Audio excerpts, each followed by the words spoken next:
والذين كفروا وكذبوا بآياتنا أولئك أصحاب النار هم فيها خالدون. او څوک چې د دل منلو نه انکار وکړي او زموږ آیاتونه دروغ وانګیري هغوی دوزخ ته ورتلونکي دي، هلته به هغوی همیشه اوسیږي. يا بني إسرائيل اذكروا نعمتي التي أنعمت عليكم وأوفوا بعهدي أوف بعهدكم وإياي فارهبون.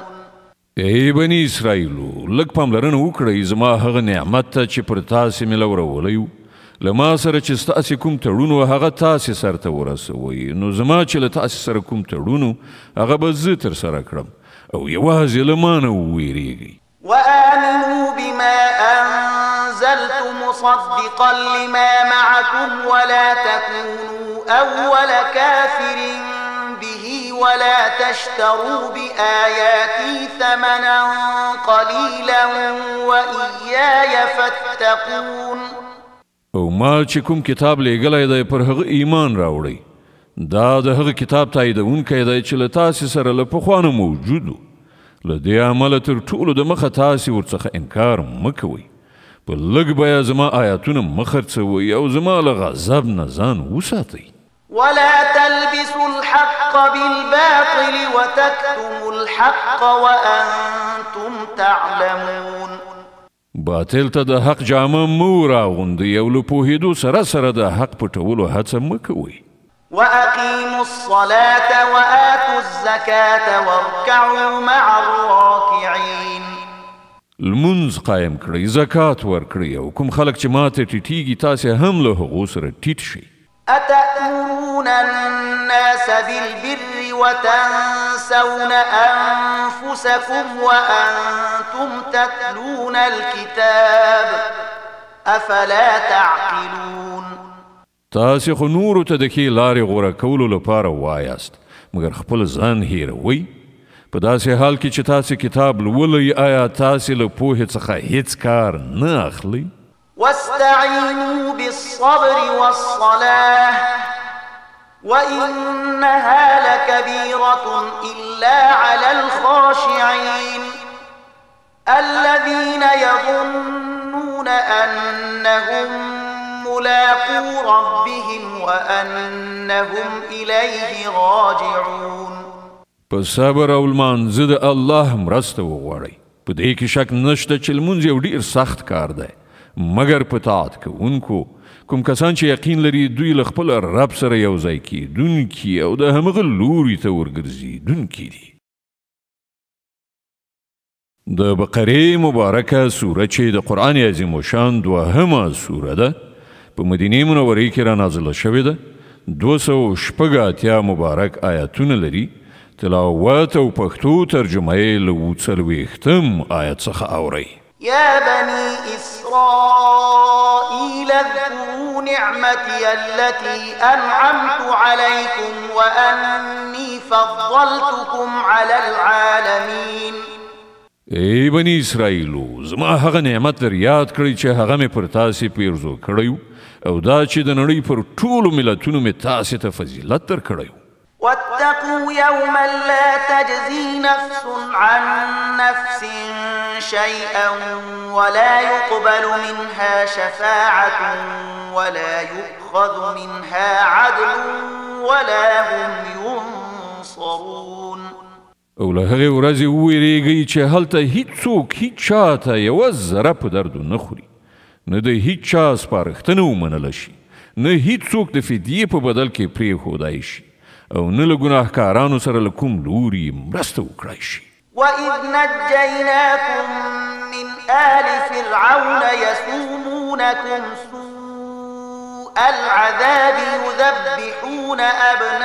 أبناءكم ويستحيون نساءكم وفي ذلكم بلاء من ربكم عظيم. یاد کړئ هغه وخت چې موږ تاسې ته د فرعون له غلامۍ نه نجات درکړ. هغو تاسې په سخت عذاب کې اخته کړي وئ. ستاسې زامن یې حلالول او ستاسې لوڼې یې ژوندۍ ساتلې او په دې حالت کې ستاسې د رب له لوري پر تاسې لوی ازمایښت وإذ فرقنا بكم البحر فأنجيناكم وأغرقنا آل فرعون وأنتم تنظرون یاد کړئ هغه وخت چې ستاسو لپاره مو سمندر څیرې کړ نو تاسې مو وژغورلی او فرعونیان مو په داسې حال کې غرق کړل چې تاسو ورته کتل وإذ واعدنا موسى 40 ليلة ثم اتخذتم العجل من بعده وأنتم ظالمون ثم عفونا عنكم من بعد ذلك لعلكم تشكرون یاد کړئ چې کله موږ موسی د 40 شپو ورځو په قرارداد راوغوښت نو تاسې د هغه پسې شا خوسکی په خدایي ونیو په هغه وخت کې تاسې له حده ډیر زیات تیری کړی خو د هغې له پاسه هم موږ تاسې ته عفو وکړه چې ښایي اوس شکر کوونکي اوسئ وإذ آتينا موسى الكتاب والفرقان لعلكم تهتدون یاد کړئ چې په همغه وخت کې چې تاسې دا ظلم کاوه موږ موسی ته کتاب او فرقان ورکړ تر څو تاسې د هغه په وسیله سمه لاره ومومئ وإذ قال موسى لقومه يا قوم إنكم ظلمتم أنفسكم باتخاذكم العجل فتوبوا إلى بارئكم فاقتلوا أنفسكم ذلكم خير لكم عند بارئكم فتاب عليكم إنه هو التواب الرحيم یاد کړئ چې کله موسی له دې نعمت سره درستون شو نو خپل قوم ته وویل چې ای خلکو تاسې په خدایي سره د خوسکی په نیولو پر خپل ځان سخت ظلم کړی دی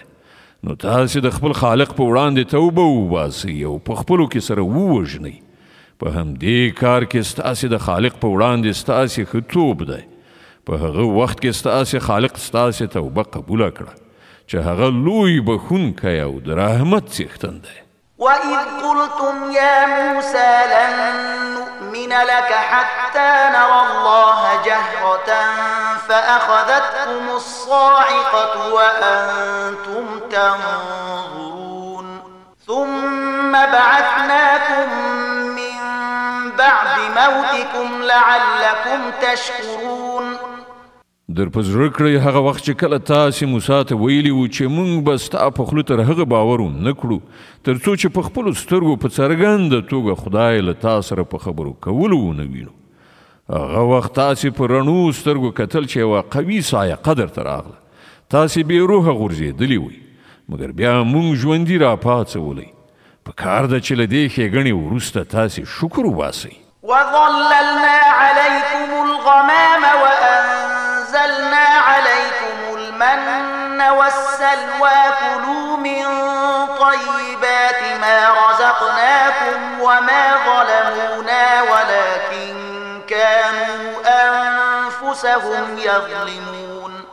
مونږ وریځ پر تاسې سوری کړ د من او سلوا خواړه مو درته برابر کړل او تاسې ته مې وویل چې کوم پاک شیان چې مونږ تاسې ته روزي کړي دي هغه خورئ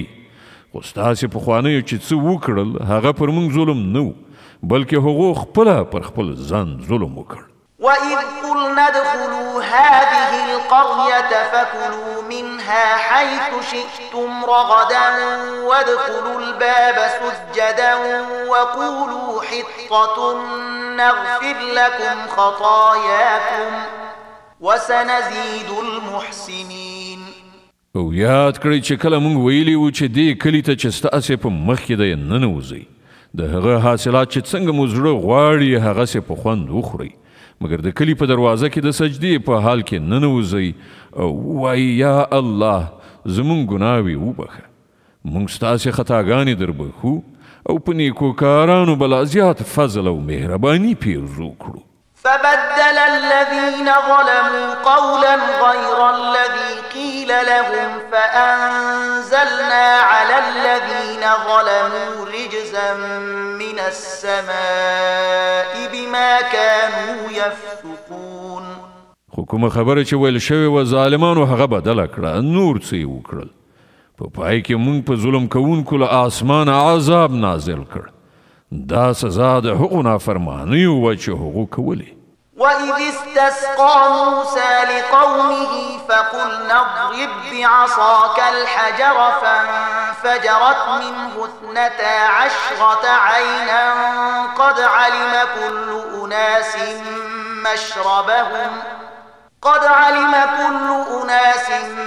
مشربهم كلوا واشربوا من رزق الله ولا تعثوا في الأرض مفسدين. او هغه وخت در یاد کړئ چې کله موسی د خپل قوم لپاره اوبه وغوښتلې نو موږ وویل چې په فلاني تیږه باندې په خپله همسا ګزار وکړه چې بیا له هغې نه 12 چینې وخوټېدې او هره قبیله وپوهېده چې له کومه ځایه خپلې اوبه واخلي. په هغه کې دا لارښوونه شوې وه چې د الله له لوري درکړای شوې روزي وخورئ وڅښئ او په ځمکه کې ورانی مه کوئ.